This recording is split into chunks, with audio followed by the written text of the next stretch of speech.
And we're back in the attic. So I'm here on a PM. When I walked into the suite, this is a vacant suite. It was 45 degrees according to the thermostat, and it's definitely cold in here. I cycled the unit, and I could hear the gas valve going on. Oh, there it goes. So that tells us that the pressure switch has closed. So I'm thinking maybe the igniter's bad. So let's go ahead and test that and see what's going on.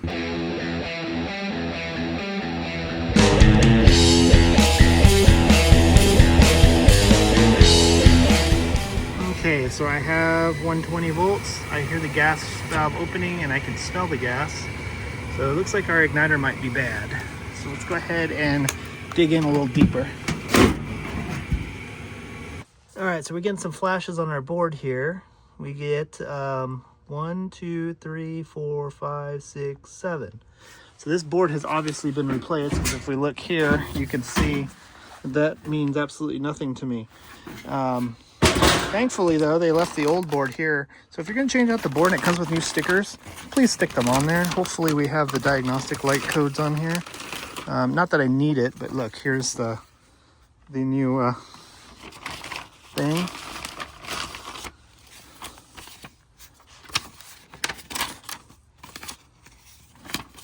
Okay.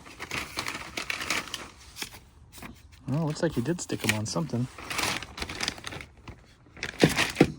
Well, all right, cool. Well, looks like we don't have any of the new stuff on there, but we have 7 flashes, which this tells me nothing. I have nothing that says 7 flashes.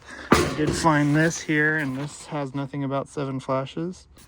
All right, cool. So I'm just guessing that's an ignition failure. So anyway, let's go ahead and get that igniter out. All right, so Lennox strikes again. Basically, I have to take the whole burner assembly out. They didn't use flex line, so I'm gonna have to get some wrenches and take this all apart, pull the whole burner assembly out just to change the stupid igniter, which, by the way, is definitely bad. We should definitely have more than 1 ohm. Is that mega ohms? Yeah, so that thing's definitely bad. You can kind of see that it's bad. It's kind of hard to see. We'll pull it out. But I need to go get some more tools because I'm gonna have to pull this whole thing apart. So we're gonna need some wrenches.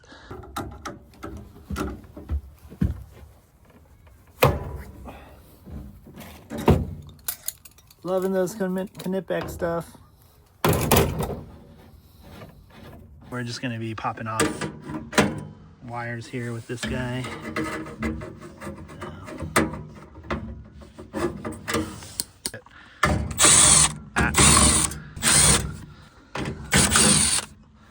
Yeah, so I'd take the whole burner assembly out just to get this thing out. But yeah, you can see it is pretty much toast when you see them white like that. Oh yeah, there's like a little tiny crack right there. Oops, right there. I don't know if you can see that. All right, anyway, so we're gonna go ahead and change this out. I like to use the white Rodgers hot rods. Every time I've used a glow fly, they suck. You have to constantly adjust them. These pretty much hit the spot. Also, on some Lennoxes, if you put a glow fly, they tend to fail after about a week or 2.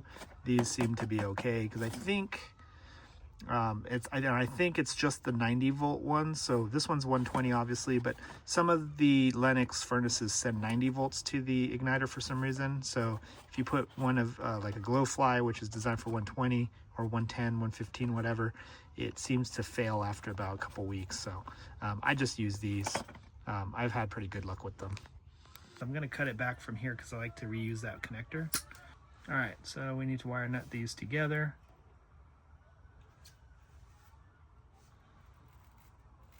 All right, and then I will zip tie these together just to kind of hold it together so it doesn't get pulled on by accident. Okay, got our zip tie there, and see how this thing cuts zip ties. All right, so I'm gonna go ahead and clean the flame sensor since I got this thing out. No need to remove it since I can actually get to the front of it. Check those crossover tubes since I got this out. Kind of clean those out real quick. Now we just need to mount our new igniter in there. Of course she doesn't fit. We need to enlarge this hole a little bit. All right, so we're gonna take a step bit and we're gonna just kind of make this hole rounder.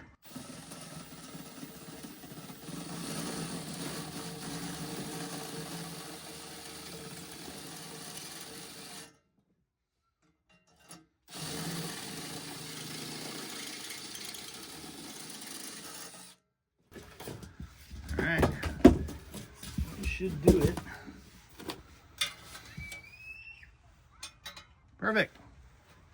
Okay, so we got that all put in there. So there's a screw there, a screw through there, a screw there. And then there's a screw back in there, one back here, and then one here, and that holds in that burner assembly. All right, so now we need to go ahead and put the manifold back on, but since I have all this stuff out of the way, I'm gonna go ahead and plug all this in. Okay, so this flame sensor wire, or this, what do you call it, this spade connector, is pretty loose.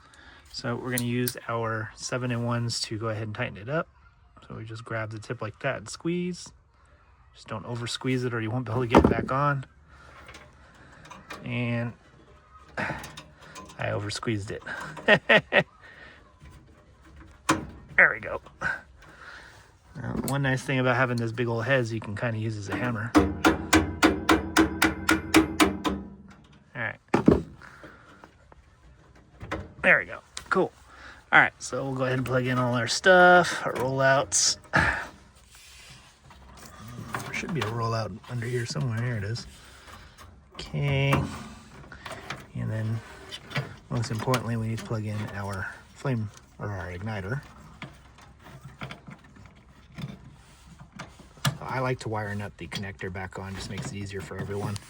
Okay, so we're gonna go ahead and put our manifold back in place, and then these are the wires for the gas valve. Okay, so we got it all put back together. Everything's wired back in. So now we just need to hook this back up.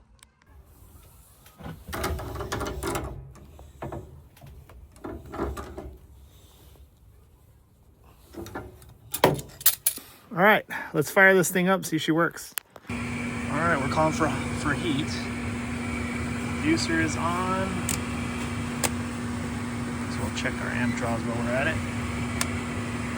Yep, that's good.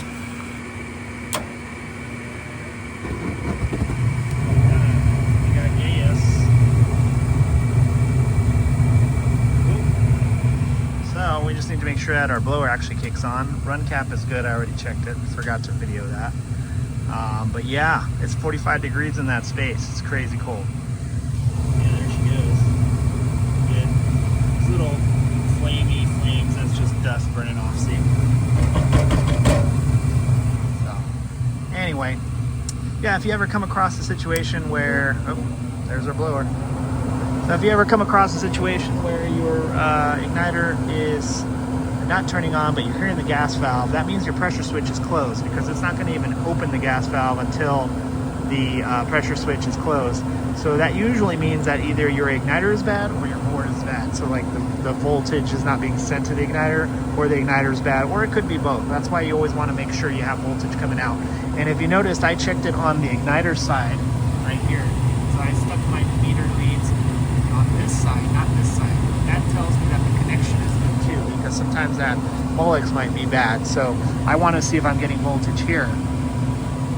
So anyway, hopefully this helps you out. So thanks for watching. Make sure you like and subscribe, comment, tell me what a horrible technician I am. Hit that bell notification and follow me on Instagram and Facebook. And if you're liking these tools that I'm using, which I am totally liking right now, pick up a set of them on my Amazon store or click on the links on the screen. Thanks for watching.